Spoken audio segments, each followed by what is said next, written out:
வேமுலகொண்டான்னு ஒரு கிராமம் இருந்துச்சு. அந்த ஊர்ல ஒரு பெரிய மலை இருந்துச்சு.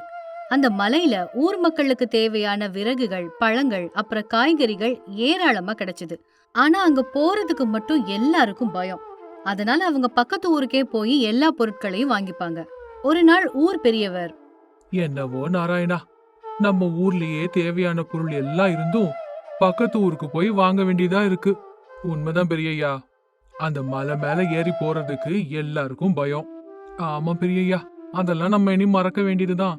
கை கேட்டினது வாய் கேட்டலங்கிற கதையா தான் இருக்கு நம்மளோட நிலைமை. இப்படி பேசிட்டு இருந்தாங்க. இந்த பேச்சு எல்லாத்தையும் அங்க இருந்த சில இளைஞர்கள் கேட்டாங்க.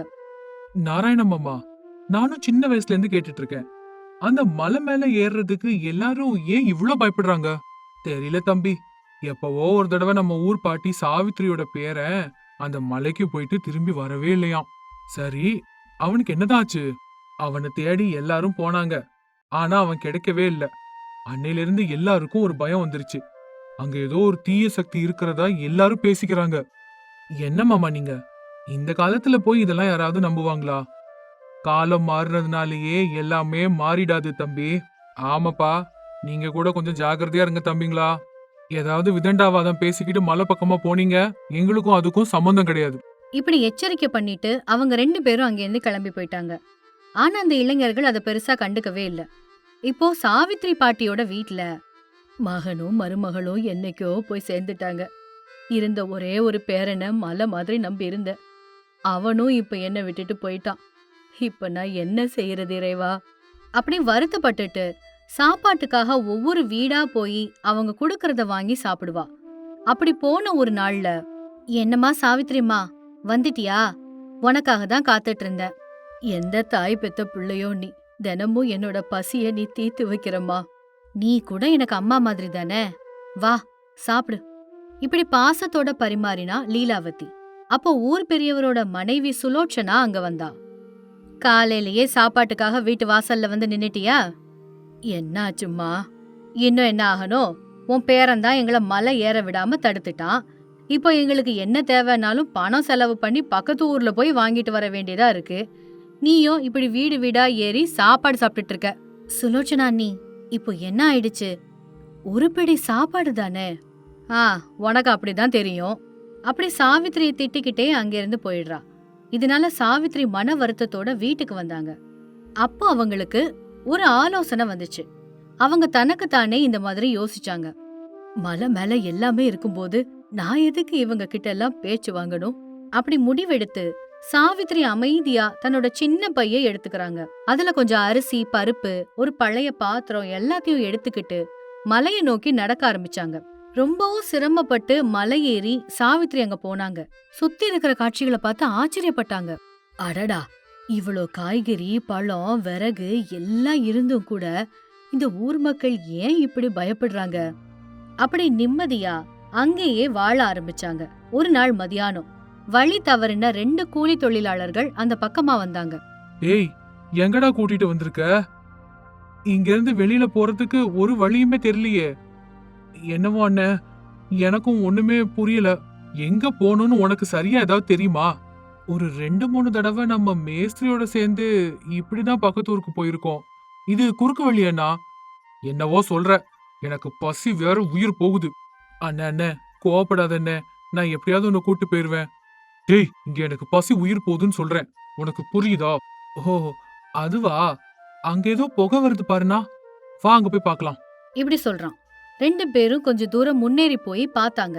அங்க சாவித்திரி அம்மா சமைச்சிட்டு இருக்கிறத பார்த்தாங்க. யாரு? யார் அது? யாரோ வந்த மாதிரி சத்தம் கேட்டுச்சு. அ, நீங்க என் பேரு சாவித்திரி தம்பி. நான் இங்க தான் தங்கி இருக்கேன். போன தடவை வந்து பார்க்கும்போது இங்க யாருமே இல்லையே. நான் கடந்த 4 நாளா தான் இங்க இருக்கேன் தம்பி. தனியா இங்க வந்து இருக்கியா? எனக்கு என்ன தம்பி பயம்? நான் எதிர்பார்த்த உணவு, உடை, குடிசை எல்லாமே எனக்கு இங்க கிடைக்குது. சரி பாட்டி, ரொம்ப ரொம்ப பசியா இருக்கு. சாப்பிடுறதுக்கு ஏதாவது கிடைக்குமா? இருக்கு தம்பி. சுட சுட சோறும் கறியும் பரிமாறுறேன் வா. ஆனா எங்க கிட்ட இப்போ அதிகமா பணம் இல்ல பாட்டி. இதுல என்ன தம்பி இருக்கு? உன்கிட்ட என்ன இருக்கோ அத குடு. இல்லனா கூட ஒன்னும் பிரச்சனை இல்ல. இப்படி அவங்களுக்கு சாப்பாடு போட்டா. நாட்கள் நகர்ந்துச்சு. அப்படி அந்த வழியா வரவங்களுக்கு எவ்வளவு கொடுத்தாலும் அதை வாங்கிக்கிட்டு அவங்களுக்கு சாப்பாடு போட்டாங்க.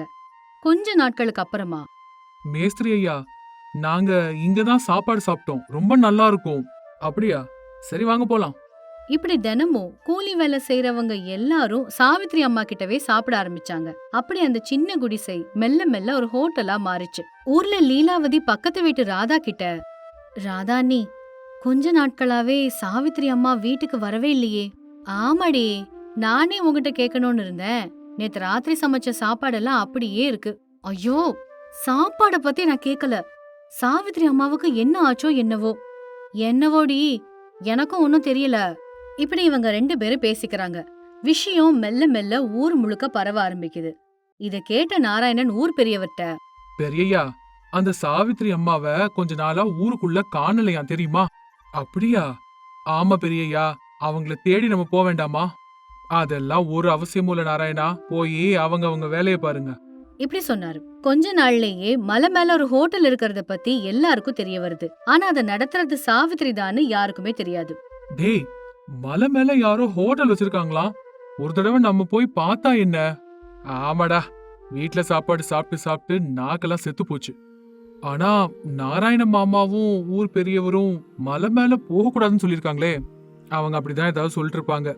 யாருக்கும் தெரியாம நம்ம ஒரு தடவை போய் பார்த்துட்டு வரலாம். இப்படி முடிவெடுத்து ஒரு ராத்திரி யாருக்கும் தெரியாம 2 பேரும் மலை மேல ஏறி போனாங்க.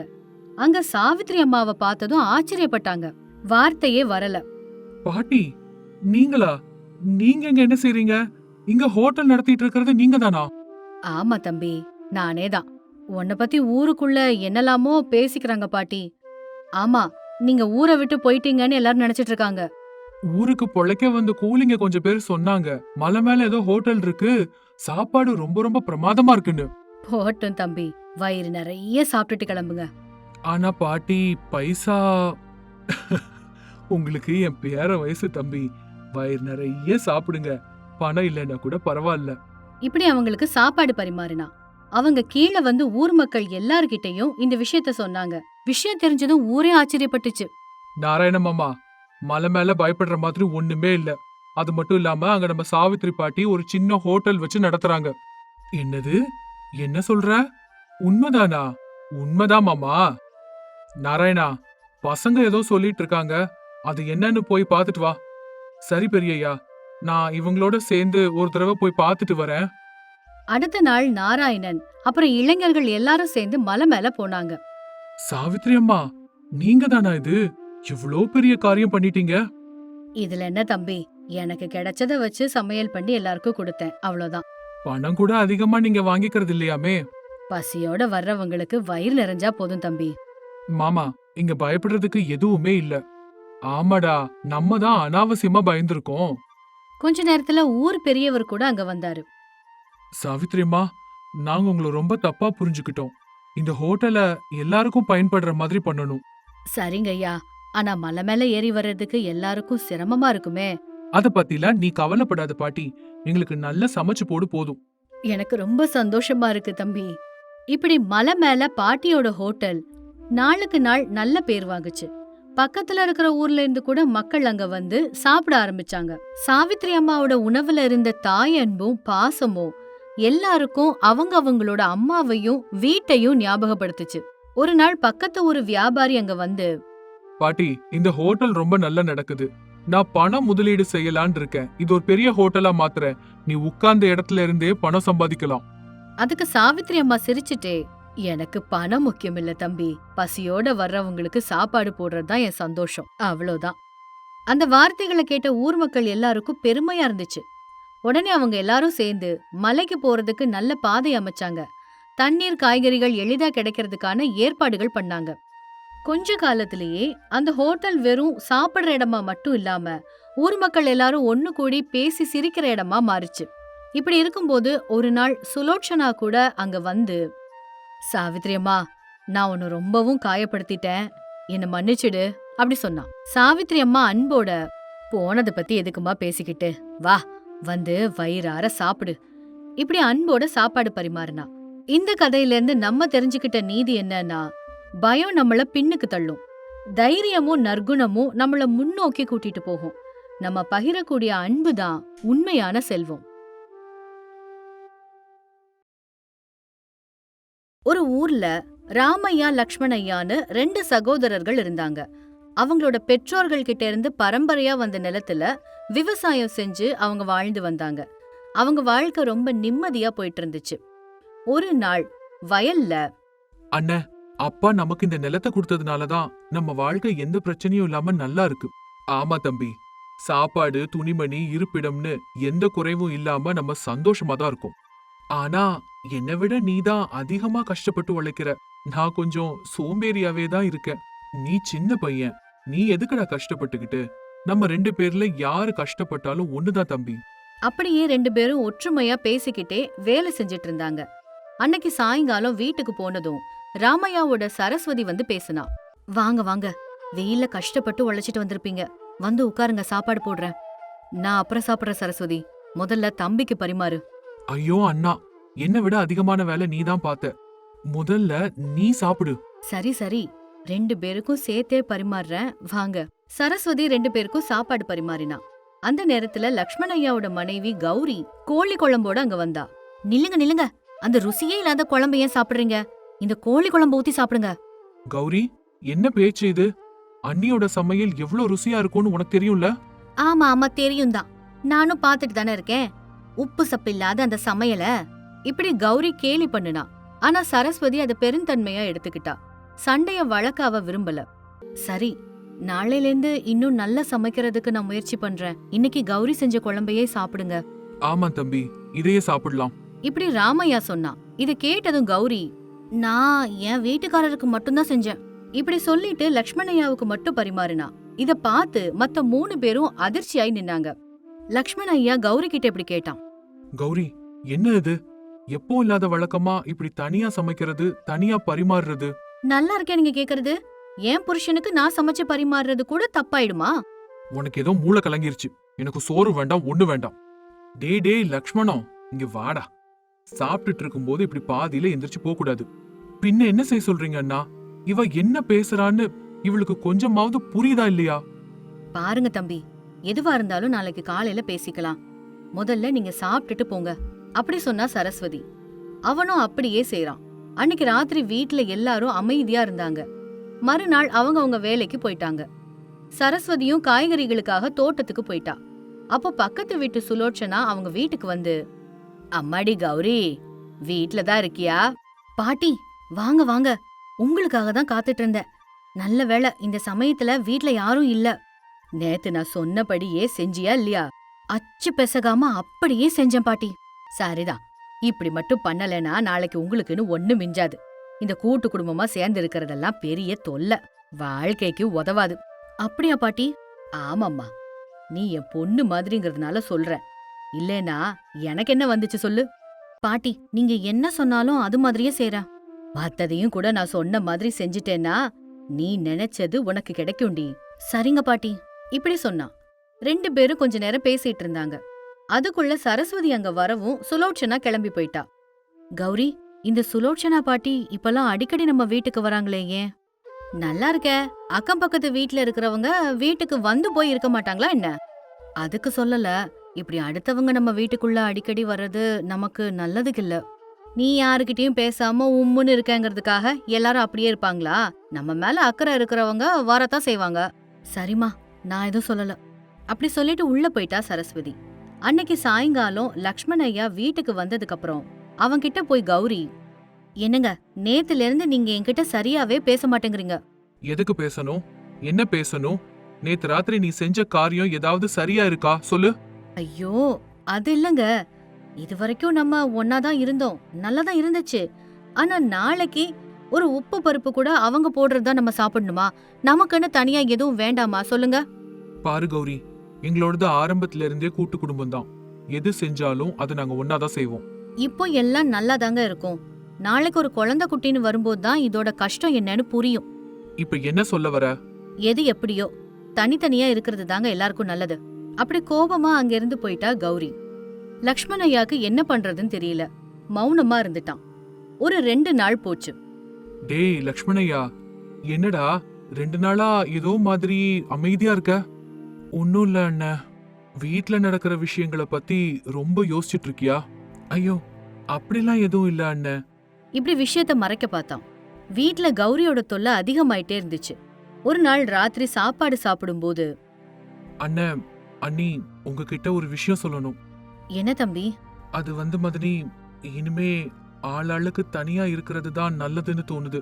என் பங்கு நிலத்தை நான் விவசாயம் பண்ணிக்கிறேன், உங்க பங்கு நிலத்தை நீங்க பாத்துக்கோங்க. இப்படி சொன்னான். அன்னையில இருந்து அண்ணன் தம்பிக்கு இடையே கருத்து வேறுபாடுகள் ஆரம்பிச்சது. 2 நாட்களுக்கு பிறகு லக்ஷ்மணையா இன்னும் உறுதியா சொன்னான். அண்ணா, எவ்வளவு சீக்கிரம் முடியுமோ அவ்வளவு சீக்கிரம் சொத்தை பிரிச்சுக்கிறது நல்லதுன்னு எனக்கு தோணுது. என்னடா இதெல்லாம்? ஏன் இப்படி எல்லாம் பேசிட்டு இருக்க? எதிர்காலத்துக்காக அவங்க வேலைய பாத்துக்கிட்டா நல்லதுன்னு தோணுது. நீ இப்படி சொல்றது எனக்கு ரொம்ப வருத்தமா இருக்கு. ஆனாலும் உன் இஷ்டம். கொஞ்ச நாளைக்கு அப்புறமா ஊர் பெரியவர் வெங்கடேசம் முன்னிலையில 2 பேரும் வந்தாங்க. என்னையா ராமையா லக்ஷ்மணையா, இவ்ளோ காலம் ஒற்றுமையா இருந்தீங்க, இப்ப சொத்தை பிரிச்சுக்க விரும்புறேன்னு சொல்றீங்க? ஆமா சித்தப்பா, தம்பி அதை தான் விரும்புறான். அதனால ஆமா சித்தப்பா, அது என்னோட முடிவுதான். சரி, நீங்க 2 பேரும் ஒத்துக்கிட்டு வரும்போது நானும் சரிசமமா உங்களுக்கு பிரிச்சு தரேன். அப்படி வீடு, நிலம், கால்நடைன்னு எல்லாத்தையுமே பிரிச்சு எடுத்துக்கிட்டாங்க. இனிமே உங்க வாழ்க்கை உங்க கையில தான்ப்பா இருக்கு, ஜாகிரதையா பாத்திருங்க. சரி சித்தப்பா. இப்படி சொன்னாங்க. அன்னைக்கு ராத்திரி லக்ஷ்மணையா வீட்ல, பாத்தீங்களா, எல்லாம் நல்லபடியா முடிஞ்சது. இனி நம்ம இஷ்டம் போல நம்ம வாழ்க்கைய நம்ம வாழலாம். சரி. என்னங்க, உங்க முகம் ஏன் ஒரு மாதிரி இருக்கு? உங்களுக்கு சந்தோஷம் இல்லையா? உள்ளுக்குள்ள ஏதோ குறை இருக்கிற மாதிரி தெரியுது கௌரி. அண்ணன் கூட இருந்த பந்தம் திடீர்னு தூரம் ஆயிட்ட மாதிரி இருக்கு. போதும் போதும், பந்தம் பாசம்னு உட்கார்ந்துகிட்டு இருந்தா யாரும் வந்து ஒரு பிடி சோறு கூட நமக்கு போட போறது கிடையாது. அப்படி திட்டிக்கிட்டு இருந்தா. இன்னொரு பக்கம் ராமையா வீட்ல சரஸ்வதி, நீங்க வருத்தப்படாதீங்க, காலமே எல்லாத்தையும் மாத்தும். தம்பி இப்படி மாறிடுவான்னு நான் நினைக்கவே இல்ல சரஸ்வதி. யாரோ அவனை தப்பான வழிக்கு இப்படி மாத்துறாங்க. உண்மைதாங்க, ஆனா கொஞ்சம் பொறுமையா இருங்க, அவனே மாறுவான். சில நாட்களுக்கு பிறகு லக்ஷ்மணையா வயல்ல வேலை செஞ்சிட்டு இருந்தான். எல்லா வேலையும் நானே செய்ய வேண்டியதா இருக்கு. முன்னால அண்ணனோட இருந்த போது எவ்வளவு சுலபமா இருந்துச்சு. அப்போ பக்கத்து வீட்டு சுலோச்சனா வந்தாங்க. என்ன மருமகனே, ரொம்ப கஷ்டப்பட்டு வேலை செய்யற போல? ஆமா பாட்டி, எல்லா வேலையும் தனியா செய்யறது கஷ்டமா தான் இருக்கு. அது சரி, உன் அண்ணன் கிட்ட இன்னும் நல்ல நிலமா இருக்கிற மாதிரி தெரியுது. உன் அண்ணன் உன்னை நல்லா ஏமாத்திட்டான். என்னது? அப்படியா? பின்ன இல்லையா? அவனுக்கு மட்டும் வேலை சுலபமா இருக்கு, உனக்கு மட்டும் ஏன் கஷ்டமா இருக்கு? அப்படியா? ஆமா, அவன்கிட்ட குடோன்ல தானியங்கள் கூட அதிகமா இருக்கு. அன்னைக்கு ராத்திரி சுலோச்சனா லக்ஷ்மணையாட்ட பேசிட்டு இருந்தா. இதான் சரியான நேரம், உன் உரிமைய நீ எடுத்துக்கோ. எப்படி? ராத்திரியோட ராத்திரியா போய் அவன் தானியத்தெல்லாம் எடுத்துட்டு வந்துரு. அப்படி செய்யறது சரியா இருக்குமா? அது உன் வயல்ல விளைஞ்சது தானே, எதுக்கு இவ்ளோ பதட்டப்படுற? இப்படி சுலோச்சனா சொன்னதை கேட்டு லக்ஷ்மணையா மெதுவா உள்ள போய் தானியத்தை எடுக்க முயற்சி பண்றான். அதே நேரத்துல மறுபக்கம் ராமையாவும் அங்க வந்தான். தம்பிக்கு ரொம்ப கஷ்டமா இருக்கும், கொஞ்சம் தானியத்தை எடுத்து அவன் இடத்துல வைக்கிறேன். 2 பேரும் ஒருத்தர் பாத்துக்கிட்டாங்க. அண்ணா, என்ன தப்பு செஞ்சுட்டேன்? உன்னை ஏமாத்துறதுக்காக தான் இங்க வந்த. நான் உனக்கு உதவி செய்ய தான் வந்தேன்டா தம்பி. நான் உன்னை சந்தேகப்பட்டு பெரிய தப்பு செஞ்சுட்டேன்டா. அதெல்லாம் பரவாயில்லடா, எல்லாம் கௌரி பேச்ச கேட்டுதான் இப்படி. சரிடா, அத பத்திலாம் கவலைப்படாத, அவங்களுக்கும் உண்மை புரியறபடி செய்வோம். இப்படி அண்ணன் தம்பி 2 பேரும் முடிவு பண்ணாங்க. அடுத்த நாள் லக்ஷ்மணையா கௌரி கிட்ட போய், கௌரி, இதெல்லாம் நம்ம நிலத்துல விளைஞ்ச தானியம். இது உங்க அண்ணனோடது தானே? சுலோச்சனா பாட்டி எல்லா விஷயத்தையும் என்கிட்ட வந்து சொன்னாங்க. அப்படியா? இல்லனா நீங்க இவ்ளோ கஷ்டப்பட்டு உழைப்பீங்களா என்ன? கௌரி, அது சுலோச்சனா பாட்டி சொன்னதெல்லாம் உண்மை நீ நினைக்கிறியா? பின்ன பொய்யா? உங்க அண்ணன் தானே உங்களை இப்படி நல்லா ஏமாத்திருக்காரு. சரி, ஒரு தடவை என் கூட வா, உனக்கே உண்மை என்னன்னு புரியும். கௌரியையும் கூட்டிக்கிட்டு ராமையாவோட குடோனுக்கு போனான். இங்க எதுக்கு கூட்டிட்டு வந்தீங்க? அப்போ ராமையா முன்னாடி வந்தாரு. தம்பி, நேத்து ராத்திரி வச்ச தானியத்தை பாத்தியா? இன்னும் கொஞ்சம் கொண்டு வந்து வைக்கலான்னு இருந்தேன், அதுக்குள்ள நீ வந்துட்ட. என்னது, நீங்களா அது கொண்டு வந்து வச்சீங்க? ஆமா கௌரி, நேத்து ராத்திரி நான் இங்க திருடுறதுக்காக தான் வந்தேன். ஆனா அண்ணன் நமக்காக தானியம் எடுத்து கொடுத்தாரு. அது எப்படி? சுலோச்சனா பாட்டி என்கிட்ட சொன்னது. சுலோச்சனா பாட்டினாலதான் நமக்குள்ள சந்தேகமே வந்துச்சு. நம்ம பிரிஞ்சு போறதுல அவளுக்கு ஏதோ நல்லது இருக்கு. நம்ம அவளோட பேச்ச நம்பி நம்ம உறவையே கெடுத்துக்கிட்டோம் கௌரி. நான் ரொம்ப பெரிய தப்பு தான் பண்ணிட்டேன். அண்ணன் தம்பி உங்க 2 பேரையும் நான் பிரிச்சுட்டேன். நம்ம எப்பவும் பிரிஞ்சு போக முடியாதுமா. என்ன இது ஒரு கஷ்ட காலம். இப்படி சொல்லி அண்ணன் தம்பி 2 பேரும் கட்டி பிடிச்சுக்கிட்டாங்க. இந்த கதையில நம்ம தெரிஞ்சுக்கிட்ட நீதி என்னன்னா, அடுத்தவங்க பேச்ச நம்புனா நம்ம சொந்த உறவையே நம்ம ஏமாத்துனதுக்கு சமம்.